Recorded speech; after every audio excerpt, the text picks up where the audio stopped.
മലപ്പുറം കൊണ്ടോട്ടി ഒഴുകൂർ നെരവത്ത് സഹോദരനെ കൊലപ്പെടുത്തി. ഒഴുകൂർ നൂർ മൻസിലിൽ മുഹമ്മദ് റഫീഖാണ് കൊല്ലപ്പെട്ടത്. സ്വത്ത് തർക്കമാണ് ഈ കൊലപാതകത്തിലേക്ക് നയിച്ചത്. സഹോദരൻ സാജിദിനെ പോലീസ് പിടികൂടിയിട്ടുണ്ട്.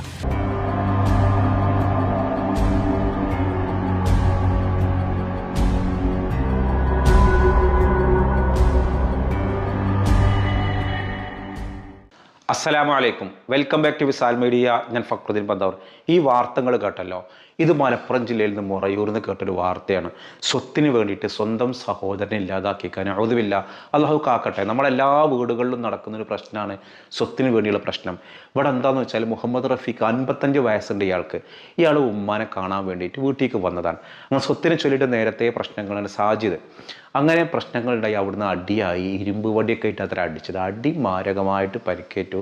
ഈ അടിച്ച അനിയൻ തന്നെയാണ് ഇവനെ കൊണ്ടോട്ടിയിലെ ഹോസ്പിറ്റലിൽ കൊണ്ടുപോയത്. പക്ഷേ പടച്ചോൻ്റെ ഒരു വിധി മരണപ്പെടാനായിരുന്നു. അപ്പോൾ അള്ളാഹു കാക്കട്ടെ, ആ മരണപ്പെട്ട ആൾക്ക് മഗ്ഫിറത്ത് കൊടുക്കട്ടെ, മർഹമത്ത് കൊടുക്കട്ടെ, ഖബറിടം അള്ളാഹു സന്തോഷത്തിലാക്കട്ടെ. ആ മക്കൾ അനാഥരായി. ഇപ്പം സ്വത്ത് കിട്ടിയോ? സ്വത്തിന് വേണ്ടിയിട്ട് ഒരു ജീവൻ അങ്ങോട്ട് കളഞ്ഞു. ഒരുപാട് പേരുടെ ജീവിതം അങ്ങോട്ട് പോയി. എന്നിട്ട് ഇപ്പോൾ ഒടുവിൽ എന്താ നേടിയത്? ഈ കൊന്നൊരാൾക്ക് എന്ത് കിട്ടി? സ്വത്ത് മുഴുവനും കിട്ടിയോ? ആ ഉമ്മയടക്കം മൊഴി കൊടുത്തിട്ടുണ്ട് എന്നാണ് പറഞ്ഞേക്കണത്. ആ ഉമ്മയടക്കം മൊഴി കൊടുത്തിട്ടുണ്ട്. ആ ഉമ്മയുടെ കൺമുന്നിൽ വെച്ചിട്ട് സ്വത്തിന് വേണ്ടിയിട്ട് ആ 2 മക്കൾ കടിപിടി കൊടുന്ന് കാണുന്ന ഒരു ഉമ്മയുടെ മാനസികാവസ്ഥ ആലോചിച്ചു. ഇത് നമ്മുടെ എല്ലാ കുടുംബങ്ങളിലും നടക്കുന്നൊരു കേസാണ്. എത്ര കുടുംബങ്ങളാണെന്നറിയോ സ്വത്തിൻ്റെ പേരിൽ പരസ്പരം കലഹിക്കുന്ന ആളുകൾ? ഈ സ്വത്തില്ലാത്ത എത്രയോ ആളുകൾ തെരുവിൽ കഴിയുന്നുണ്ട്. നല്ല സ്നേഹരിക്കും. മെയിൻ പ്രശ്നം പണം, സ്വത്ത്. കുടുംബങ്ങൾ തമ്മിൽ തല്ലുകൂടുന്നതിൻ്റെ ഒരു പ്രധാന കാരണം ആഗോളവൽക്കരണമോ അല്ലെങ്കിൽ ഭീകരാക്രമണമോ ഇറാൻ ഇറാഖ് അമേരിക്ക പ്രശ്നമൊന്നുമല്ല. സ്വത്ത്.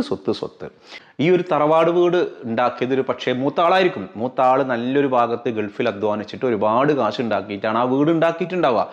ഇപ്പോൾ അയാൾ രണ്ടാമത്തെ ഒരാൾക്ക് ആ വീട് കിട്ടുമ്പോൾ മൂത്താൾ പറയും, ആ വീട്ടിൽ എനിക്ക് അവകാശമുണ്ട്, കാരണം എൻ്റെ നല്ലൊരു അധ്വാനം, സമയം ഇതൊക്കെ ആ വീടിനാക്കിയിട്ട് ഇപ്പോൾ ഞാൻ വേറെ വീടുണ്ടാക്കി പോയി, അതുകൊണ്ട് സ്വത്തിൽ നിന്ന് കുറച്ച് ഭാഗം എനിക്ക് വേണമെന്ന് പറയുമ്പോൾ അതൊരു ന്യായമായ ആവശ്യമാണ്. ആ ന്യായമായ ആവശ്യം പറ്റുന്നതാണെന്നുണ്ടെങ്കിൽ പബ്ലിക്കലി പറഞ്ഞ് രേഖയിലാക്കിയിട്ട് കൊടുക്കുക. എന്തിനാണ് ഈ തല്ല് കൂടിയിട്ട് മരിച്ചു പോകുമ്പോൾ ഇതൊന്നും കൊണ്ടുപോകില്ലല്ലോ.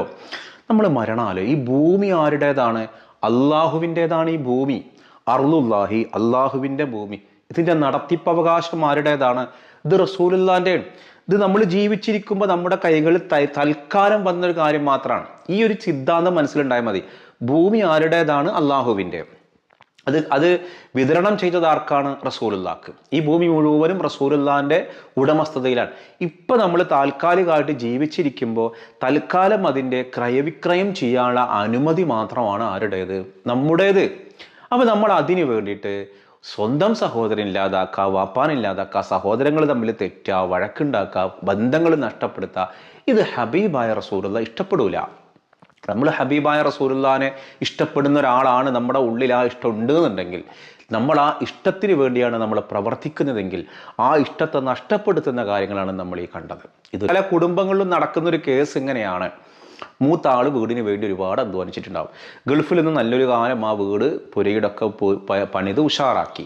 ഇപ്പോൾ അയാൾക്ക് വയ്യാതായി, ആരോഗ്യം പോയി, അയാൾ സ്വാഭാവികമായിട്ട് മാറി താമസിക്കേണ്ടി വരും. ഇപ്പോൾ ഒരു പുതിയ വീടുണ്ടാക്കാൻ അവർക്ക് പറ്റാത്ത അവസ്ഥ.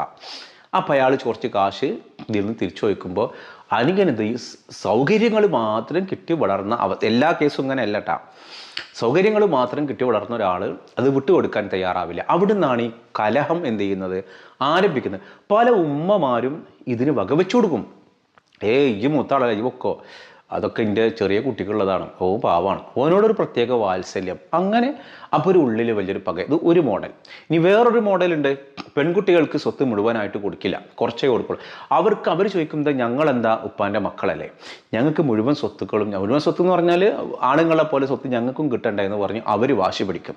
ജീവിച്ചിരിക്കുമ്പോൾ വാപ്പിയും അമ്മയും ചില വാഗ്ദാനങ്ങൾ കൊടുക്കും. ഇൻ്റെ സ്വത്തിൽ നിന്ന് മരവൾക്ക് ഇത്ര, അല്ലെങ്കിൽ ഇന്ന ആൾക്ക് ഇത്ര, ഇത് കുറച്ച് കൊടുക്കണം, കാരണം അവർക്കൊക്കെ അവരെ നിന്നൊക്കെ കുറേ സ്വർണ്ണങ്ങൾ നമ്മൾ വാങ്ങിയിട്ടുണ്ട് എന്നുള്ള. ജീവിച്ചിരിക്കുമ്പോൾ നല്ല വാപ്പിയും അമ്മയും ചില കണ്ടീഷൻസ് വെച്ചിട്ടുണ്ടാവും, അവർക്ക് കുറച്ച് കൊടുക്കാറുണ്ട്, എല്ലാവരും ഓക്കെ എന്ന് പറയും. ഇവരുടെ മരണശേഷം ഈ ബാക്കിയുള്ള മക്കൾ പാര വെക്കും. അത് കൊടുക്കണ്ട, അതിനൊന്നും രേഖ ഇല്ലല്ലോ, ഈ രേഖ ഇല്ല. അപ്പോൾ നമ്മൾ ഈ പ്രശ്നങ്ങൾ ഇല്ലാതാക്കാൻ വേണ്ട ഒരു കാര്യം, ഇത് മക്കൾ തമ്മിൽ എന്ത്, വേറെ ആരും പുറത്തുനിന്ന് വിളിക്കണ്ട, മക്കൾ തമ്മിൽ എന്ത് ചെയ്യുക. ഇപ്പോൾ എനിക്കറിയാവുന്നൊരു സുഹൃത്തുണ്ട്. അയാൾ ചെയ്ത സ്വത്ത് വീതം വെക്കുകയാണ്. വാപ്പ മരിച്ചു, ഉമ്മ ജീവിച്ചിരിപ്പുണ്ട്. അപ്പോൾ ജീവിച്ചിരിക്കുമ്പോൾ എല്ലാവരും ജീവിതം സ്വത്ത് വിഹിതം വെക്കണം. എല്ലാവരും വിളിച്ചു വരുത്തി, ആളിയന്മാരാരും വരണ്ട, പെങ്ങന്മാരെല്ലാവരും വരിക, ആങ്ങളാരും വരിക, ഇന്നിൻ്റെ പോലെയാണ് സ്വത്ത്. ഇതാ ഒരു പുറത്തുനിന്ന് ഒരാളെ വന്ന് അത് സ്വത്തൊക്കെ അളന്ന് തിട്ടപ്പെടുത്തി ഓരോരുത്തർക്ക് ഇന്ന ഭാഗമാണ് എല്ലാം മൂത്ത ആളിത് മുഴുവൻ റെഡിയായിട്ട് ചെയ്യാണ്. ഒരു തരത്തിലും ആർക്കും ഭിന്നതയില്ല. കാര്യങ്ങൾ തുറന്ന് സംസാരിക്കുക. എന്തെങ്കിലും ഭിന്നതകൾ ഉണ്ടെന്നുണ്ടെങ്കിൽ അതുമായി ബന്ധപ്പെട്ട് മാനുഷികമായ പരിഗണന കൊടുക്കുക.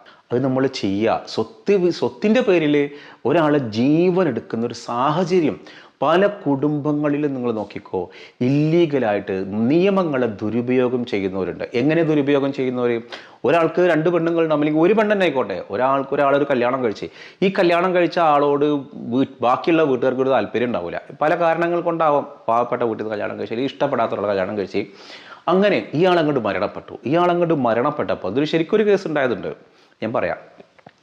അങ്ങനെ ഇയാൾ മരണപ്പെട്ടെങ്കിൽ ഇയാളുടെ സ്വത്തിൻ്റെ ഒരു ഭാഗം ഭാര്യക്കുണ്ടല്ലോ, അത് കൊടുക്കാതിരിക്കുക. വീടും വരമ്പും നിങ്ങൾ ഒഴിവാക്കി തരണം. അപ്പോൾ ആ വീടും പുരയിടവും അത്രയും കാലം ജീവിച്ച ഭർത്താവിൻ്റെ ഭാര്യയ്ക്കില്ലെങ്കിൽ പിന്നെ എന്ത് നിയമമാണ് നമ്മുടേത്? ഭാര്യ ആ വീട്ടിൽ നിന്ന് ഇറക്കി വിട്ടത്ര കേസുണ്ട്. ഒരാളൊരു കല്യാണം കഴിച്ച്, അയാൾക്ക് ഭാര്യയുണ്ട്, മക്കളുണ്ട്, ഭാര്യ മരിച്ചു, മക്കളൊക്കെ സെറ്റിലായി, ഒക്കെ UK-ലും ദുബായിലും അങ്ങനെ എല്ലാം സെറ്റിലാണ്. ഇയാൾ രണ്ടാമതൊരു കല്യാണം കഴിച്ചു. കാരണം മക്കളില്ല. രണ്ടാമതൊരു കല്യാണം കഴിച്ചത് വീട്ടുകാർക്ക് വലിയ ഇഷ്ടമായില്ല. കാരണം ഇയാൾക്ക് അത്യാവശ്യം സ്വത്തുണ്ട്. അപ്പോൾ രണ്ടാമത് കല്യാണം കഴിച്ചത് മക്കൾക്ക് പ്രശ്നമൊന്നുമില്ല, മക്കൾ പറഞ്ഞു തന്നെയാണ് ഇയാൾ കല്യാണം കഴിച്ചത്. അങ്ങനെ കുടുംബക്കാർക്ക്, സഹോദരങ്ങൾക്കാണ് ഇഷ്ടമില്ലാത്തത്. അങ്ങനെ ഇയാൾ കല്യാണം കഴിച്ചിട്ട് അതിൽ മക്കളൊന്നുമില്ല. അങ്ങനെ ഇയാൾ മരണപ്പെട്ട സമയത്ത് ഈ മക്കളുടെ ഒരു തീരുമാനമാണ് ആ വീടും പുരയിടൊക്കെ ആർക്ക് തന്നെ ആയിക്കോട്ടെ, ഒരു വാക്കാൽ തീരുമാനിച്ചതാണ്, നമ്മളതിൽ ഇടപെടണ്ട. കാരണം നമുക്ക് നമ്മുടെ ഭർത്താക്കന്മാരുണ്ട്, നമുക്ക് സ്വത്തുണ്ട്, കാര്യങ്ങളുണ്ട്. പക്ഷേ ഈ സഹോദരങ്ങൾ വിടൂല. കാരണം ഇയാൾക്ക് ആൺകുട്ടികളില്ല, പെൺകുട്ടികൾ മാത്രമാണ് ഉള്ളത്. അപ്പോൾ ഈ സ്വത്തിൻ്റെ ഒരു അവകാശം ആർക്ക് കൂടി കിട്ടേണ്ടുന്നുണ്ട്? സഹോദരന്മാർക്കും കൂടി കിട്ടും, ഭാര്യയ്ക്ക് കിട്ടുന്നു. അപ്പോൾ ഭാര്യ വീടും പുരയിടവും ഭാര്യയ്ക്ക് കൊടുക്കണ്ട, അതെന്ത് ചെയ്യുക, നമുക്ക് എടുക്കാം. ഈ രീതിയിൽ ആ ഭാര്യനെ അവിടെ നിന്ന് ഒഴിവാക്കി. സ്വാഭാവികമായിട്ടും ആ ഭാര്യയ്ക്ക് ആ ഭർത്താവിൽ മക്കളൊന്നുമില്ലല്ലോ, ബാക്കിയുള്ള മക്കൾ ഗൾഫിലാണ്. അവരതിലങ്ങനെ വലിയ താല്പര്യമൊന്നും കാണിച്ചില്ല. ഞാൻ ഉമ്മാൻ്റെ കൂടെ അത്ര നിന്നില്ല. അവർ ഗുണത്തിനൊന്നുമില്ല, ദോഷമൊന്നുമില്ല. ആ ഉമ്മ ആ ഭാര്യ പടിയിറങ്ങി പോകേണ്ടി വന്നു. അങ്ങനെ എത്ര സ്വത്തിൻ്റെ ദുരനുഭവങ്ങൾ. ഈ വീഡിയോ കാണുന്നത് നിങ്ങൾ പറ, ഇത്തരത്തിലുള്ള അനുഭവങ്ങൾ നിങ്ങൾക്കുണ്ടെങ്കിൽ നിങ്ങൾ ഇവിടെ താഴെ ഷെയർ ചെയ്യും. വീഡിയോയിൽ പറയേണ്ടത് നമുക്ക് പറയാലോ. ഇത്രയും അനീതികൾ നമ്മൾ തുറന്നു കാണിക്കണ്ടേ? ഇങ്ങനെ കുറേ കുടുംബങ്ങളിൽ ഈ പ്രശ്നങ്ങളുണ്ട്.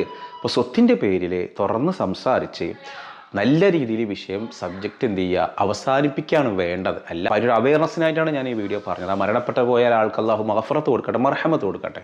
ഞാനത് ചോദിക്കുന്നൊരു ചോദ്യം, ഈ സ്വത്ത് വിഭജനത്തെ കുറിച്ചിട്ട് പരിശുദ്ധ ഖുർആനിൽ ഒരു സൂറത്തിൽ വ്യക്തമായിട്ട് പറഞ്ഞിട്ടുണ്ട്. ഏത് സൂറത്തിലാണ്? വിശുദ്ധ ഖുർആനിലെ ഏത് സൂറത്തിലാണ് സ്വത്ത് വിഭജനത്തെ കുറിച്ചിട്ട് കൃത്യമായി പറഞ്ഞിട്ടുള്ളത് എന്നുള്ളതാണ് ചോദ്യം. അതിന് ഉത്തരമാണ് നിങ്ങൾ കമൻറ്റ് ചെയ്യേണ്ടത്. മറ്റൊരു ദിവസം മറ്റൊരു വീഡിയോയുമായി വീണ്ടും കാണാം.